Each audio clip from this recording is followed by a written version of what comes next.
अगर आपके घर में भी पेट हैं तो ये वीडियो आपके लिए है। ज़रूर ध्यान से देखिएगा और पूरी वीडियो देखने के बाद अगर मेरी वीडियो आपको अच्छी लगे, थोड़ी भी इन्फॉर्मेटिव लगे तो वीडियो को लाइक शेयर कमेंट ज़रूर कीजिएगा। और अगर मेरे चैनल पे पहली बार आए हैं तो चैनल को सब्सक्राइब करके बेल आइकन दबा दीजिएगा, जिससे नेक्स्ट वीडियो की नोटिफिकेशन आपको टाइम से मिल जाए और आप उसको देख पाएँ, मुझे सपोर्ट कर पाएँ, अपना प्यारा सा योगदान मेरी वीडियो में दे पाएँ। वीडियो शुरू करने से पहले मैं आप लोगों को बता देना चाहती हूँ कि मैं कोई डॉक्टर नहीं हूँ जो मैं इस बीमारी के बारे में बता रही हूँ। मैं इस बीमारी के बारे में आपको इसलिए बता रही हूँ क्योंकि मैं इस बीमारी से जूझ रही हूँ और मैं खुद पेशेंट हूँ इस बीमारी की।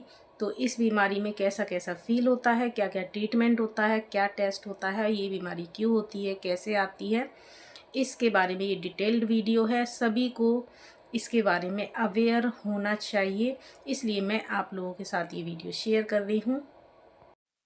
हेलो एवरीवन, कैसे हैं आप सब? आई होप सब अच्छे होंगे। वेलकम है आप सभी का मेरे न्यू वीडियो में। और ये वीडियो थोड़ा इम्पोर्टेंट वीडियो है। वीडियो को प्लीज़ बहुत ध्यान से सुनिएगा, इसको बिल्कुल भी स्किप मत कीजिएगा। खासकर से वो लोग स्किप बिल्कुल ना करें जो अपने घरों में पेट्स रखते हैं।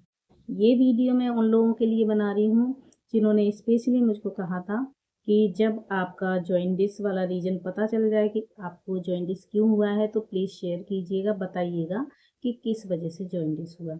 तो वैसे तो जॉइंटिस के काफ़ी रीज़न हैं जो मैं अपने वीडियोज़ में बताती रहती हूँ आपको, लेकिन जो रीज़न अभी निकल के आया है मेरे जो टेस्ट करवाए हैं इनकी रिपोर्ट के थ्रू, वो रीज़न मुझे आज से पहले नहीं पता था। जॉइंटिस होता है वो बस मुझे इतना पता था कि हाँ, गलत खाना खाया गया, गलत पानी पिया गया, उसकी वजह से जॉइंटिस हो गया।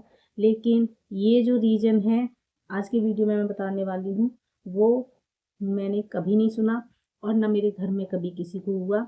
ये फर्स्ट टाइम ऐसा कि मुझको इस चीज़ को फेस करना पड़ा, क्योंकि जितनी उत्सुकता आप लोगों को ये जानने की है कि मुझे जॉइंटिस क्यों हुआ, उससे ज़्यादा उत्सुकता मुझे थी ये जानने की कि इतना हेल्दी लाइफस्टाइल फॉलो करते हुए भी मुझे कैसे हो सकता है जॉइंटिस। मैं ये मानने को तैयार ही नहीं थी, लेकिन हो गया।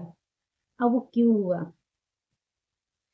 तो आज के वीडियो को बहुत ध्यान से आप देखिएगा। मेरे काफ़ी टेस्ट किए डॉक्टर ने। मैं जब डॉक्टर के पास गई थी मुझे कुछ प्रॉब्लम नहीं थी, मुझे थोड़ी सी कफ एंड कोल्ड की प्रॉब्लम थी और मैं डॉक्टर के पास गई, अपने हस्बैंड के साथ गई थी। उनको भी यही सेम प्रॉब्लम थी गले में।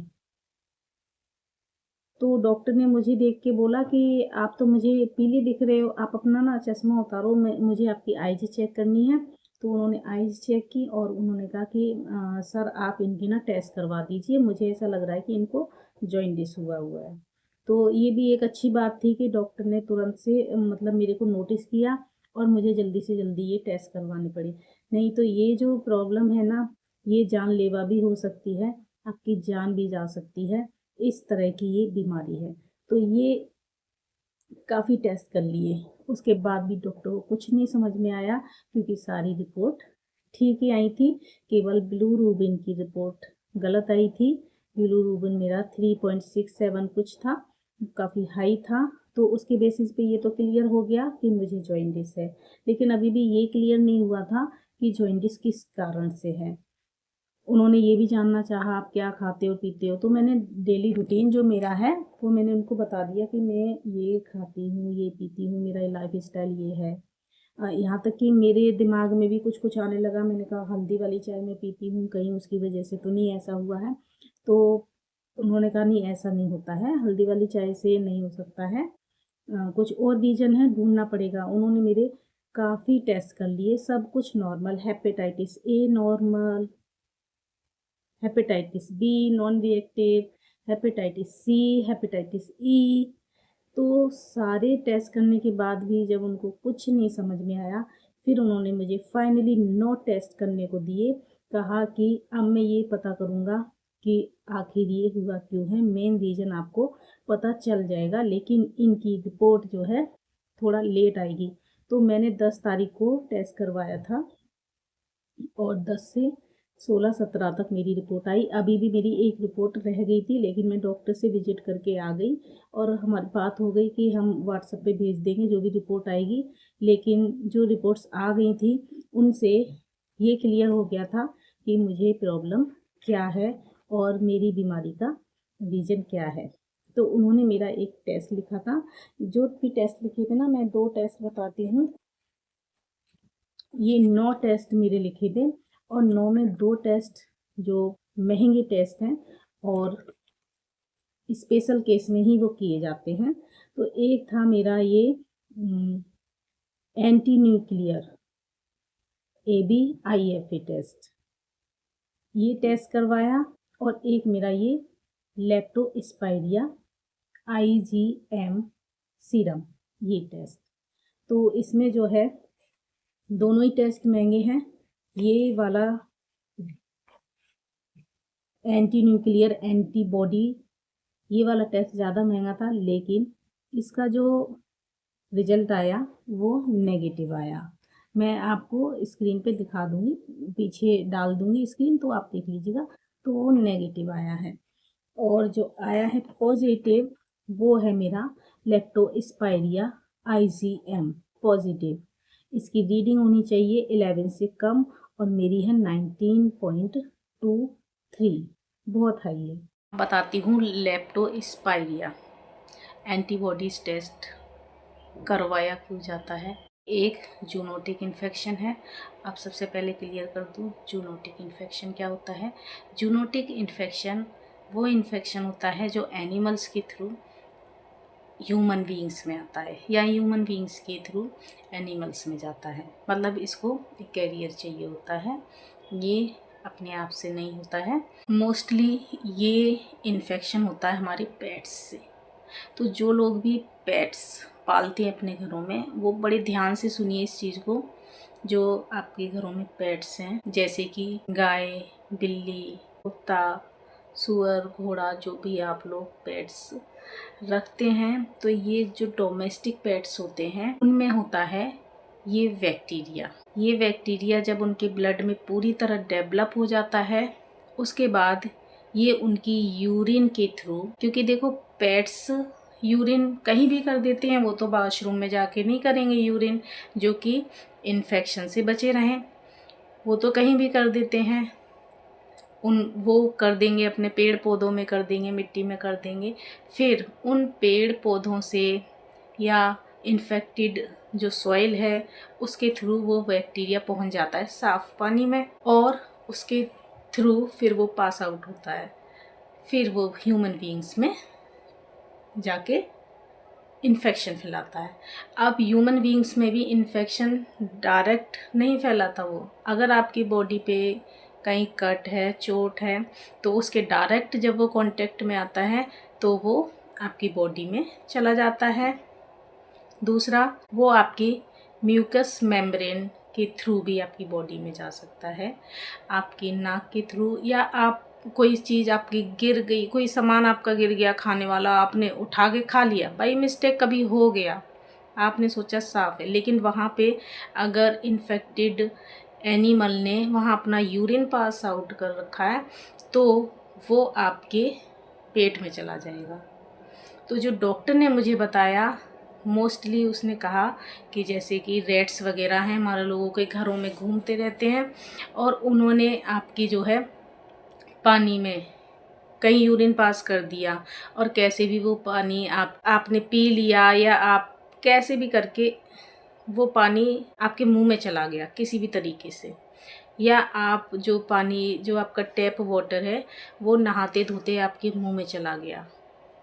मोस्टली ये जो बैक्टीरिया है ये पानी वाला ही बैक्टीरिया है, पानी में ही होता है, वार्म है ये पानी का, और वो ओरली भी जा सकता है। जैसे हम कुल्ली वगैरह करते हैं, मुंह में पानी चला गया, टैप वाटर अंदर गया, तो वो डायरेक्ट इस तरीके से हमारी बॉडी में जा सकता है। अब मैंने डॉक्टर से पूछा कि ये मेरे साथ कैसे हो सकता है, मैं तो बहुत ध्यान रखती हूँ साफ़ सफाई का, मेरे घर में पेट्स भी नहीं है, मेरे घर में रेट्स भी नहीं है, तो कैसे।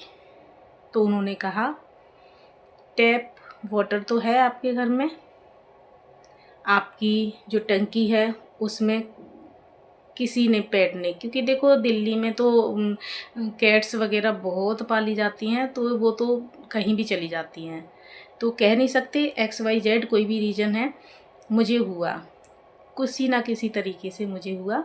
तो डॉक्टर ने जो रीज़न गिनाए वो रीज़न आप ध्यान से सुनिएगा। उन्होंने कहा टैप वाटर आपके मुंह में चला गया हो बाय मिस्टेक किसी भी तरीके से, या आपने कुछ खाना वगैरह मंगाया हो, या आप कहीं खाना खाने गए हों, आपके खाने पे कोई इन्फेक्टेड एनिमल ने वहाँ यूरिन कर दिया और वो बाय मिस्टेक खाया गया, या आपने कहीं गोलगप्पे खाए हैं तो गोलगप्पे के पानी में बैक्टीरिया है तो आपके अंदर वो जा सकता है। इसमें कुछ भी एबनॉर्मल वाली बात नहीं है। आप जो फ्रूट्स लाते हैं, जो सब्जी लाते हैं, उसको आपने ढंग से धोया नहीं, कहीं मिट्टी रह गया तो वो जो मिट्टी है अगर किसी इन्फेक्टेड एनिमल के यूरिन के कांटेक्ट में आई है तो वो भी आपको ये बीमारी दे देगी। लेप्टोस्पाइरा एंटीबॉडी टेस्ट क्या है? कोई भी बैक्टीरिया जब हमारी बॉडी में जाता है तो हमारी बॉडी 2 तरह का एंटीबॉडी बनाती है। हमारा इम्यून सिस्टम उससे लड़ने के लिए 2 तरह की एंटीबॉडी बनाता है, एक IgG और एक IgM। IgM एंटीबॉडी बाद में बनती है और ये हमारी बॉडी में काफ़ी लंबे टाइम तक रहती है। किसी भी एंटीबॉडी का आपके ब्लड में दिखाई देने में लगभग 10 से 15 दिन लगते हैं। तो आप समझ जाइए कि अगर मेरा आज ये एंटीबॉडी टेस्ट हुआ है और ये पॉजिटिव आया है, इसका मतलब कि मुझे 10 से 15 दिन पहले ही ये इन्फेक्शन हो चुका है। नॉर्मली ये जो बैक्टीरिया है ये ब्लड में 7 दिन तक एक्टिव रहता है और 7 दिन तक इसके कोई भी सिम्टम हमारी बॉडी में नहीं आते। 7 दिन के बाद फिर ये बैक्टीरिया हमारी लिवर को और किडनी को इफेक्ट करता है। तो 7 दिन तक हमारी बॉडी में कोई सिम्टम नहीं आते। तो स्पायरा एंटीबॉडी टेस्ट करवाने का मेन रीज़न होता है ये पता करना कि आपको लेप्टोस्पाइरोसिस तो नहीं है, क्योंकि इसके लक्षण आपको 10 दिन के बाद ही दिखाई देते हैं और सेम जैसे डेंगू मलेरिया इस तरह के लक्षण होते हैं वही लक्षण होते हैं। तो सिम्टम्स मिलते जुलते होते हैं, पता नहीं चल सकता कि आपको वो हुआ है या ये हुआ है। आपको बुखार आ रहा हो, कपकपी आ रही हो, थोड़ा सा आपको उल्टी जैसा हो रहा हो, जी मचला रहा हो, हेडेक हो रहा हो, आपका मसल्स पेन हो रहा हो या आपका स्टमक पेन हो रहा हो, आपको भूख कम लगने लगी हो, तो ये सारे सिम्टम होते हैं इस चीज़ के कि आपको लेप्टोस्पाइरोसिस है। सभी को ये सिम्टम्स पता चलें ज़रूरी नहीं है। मैं जब डॉक्टर के पास गई थी मुझे कुछ भी प्रॉब्लम नहीं थी। मुझे पेट में दर्द हुआ था, मेरी जो घुटने से नीचे के पैर हैं वो पूरी तरह दुख रहे थे और मुझे हल्का सा जी मचला रहा था, थोड़ा सा फीवर आया था, हल्की सी कपकपी थी। जिस तरह के डॉक्टर ने बताए सिम्टम्स उस तरह के नहीं थे, इसीलिए डॉक्टर और टेस्ट करते रहे मेरे और उन्हें पता चला कि ये सब तो नॉर्मल है, कुछ भी नहीं है। उसके बाद उन्होंने लास्ट में ये टेस्ट किया और ये टेस्ट पॉजिटिव आया। अभी बहुत से सिम्टम हैं जिनमें डॉक्टर ये वाला टेस्ट करते हैं। आपकी आंखें लाल हो रही हो, आँखों का और स्किन का कलर पीला पड़ गया हो, आपकी हार्ट बीट इरेगुलर हो, आपको फेफड़ों से रिलेटेड कोई बीमारी हो, आपकी जो मस्तिष्क है, जो माइंड है, उसका जो आउटर पार्ट है उसमें स्वेलिंग हो गई हो, तब भी डॉक्टर ये वाली टेस्ट करने को बोलते हैं। क्योंकि ये जो बैक्टीरिया है ये पहले लिवर पे इफ़ेक्ट करता है, फिर किडनी पे और कई मामलों में तो ये मस्तिष्क में भी इफ़ेक्ट करता है और उसकी वजह से मरीज की मौत भी हो सकती है। तो सिम्टम्स इसके बहुत माइल्ड हैं लेकिन इसका रिजल्ट बहुत ही भयानक भी हो सकता है। तो जो लोग पेट रखते हैं उनसे मेरी रिक्वेस्ट है कि जब भी आपका पेट यूरिन पास करे तो आप उसको जब भी साफ़ करें तो अपने पैरों में चप्पल ज़रूर पहने, डायरेक्ट कांटेक्ट में यूरिन को बिल्कुल ना आने दें। दूसरा, कम से कम साल में एक बार आप ये वाला टेस्ट ज़रूर करवाएं क्योंकि हमको नहीं पता कि कब कहाँ क्या दिक्कत परेशानी हो जाए। मेरे घर में पेट नहीं है, फिर भी मुझे ये प्रॉब्लम हुई है।